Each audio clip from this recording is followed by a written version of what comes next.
Bonjour à tous, aujourd'hui je vous partage mon pain brioché.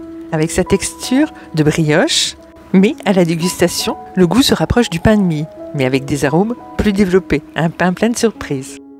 Ici, j'ai mélangé donc la levure sèche, du lait tiède et un peu de sucre. Et j'ai laissé poser environ 5-10 minutes afin que la levure soit bien active, qu'elle ait doublé de volume en fait, avant de l'utiliser.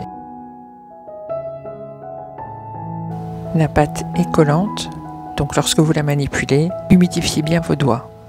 Avant d'intégrer le beurre, faites un pétrissage d'environ 5-8 minutes. La pâte résiste bien, le pétrissage est terminé. La soulevez pour la replier sur elle-même. Rassemblez la pâte, couvrez et laissez poser. Après le temps de pousse, repliez la pâte sur elle-même. La filmer et la laisser toute une nuit au frigo. On voit que la pâte a bien travaillé.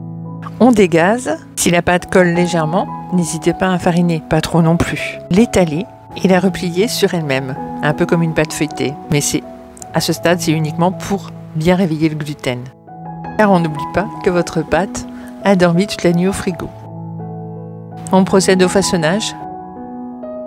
On étale donc la pâte de la largeur de votre moule.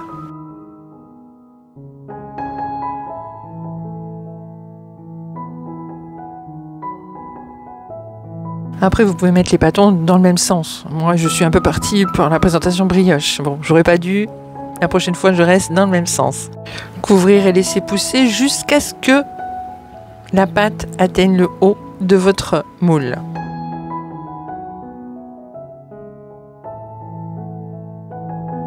Ça sentait bon dans tout le bateau. Alors, au moment de sortir, je m'attendais pas à ça, mais en fait, il touchait le haut du four. Il avait bien gonflé. Bon, j'ai dû poser le téléphone et utiliser mes deux mains pour pouvoir le sortir. Voilà. Et heureusement que je ne l'ai pas mis plus haut. Cuisson parfaite. Hyper fluffy. Et une mie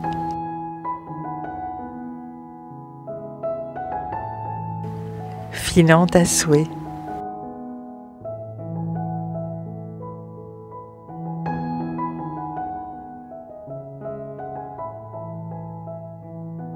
Merci d'avoir regardé et si ce n'est pas encore fait, n'oubliez pas de vous abonner et de liker si vous avez aimé.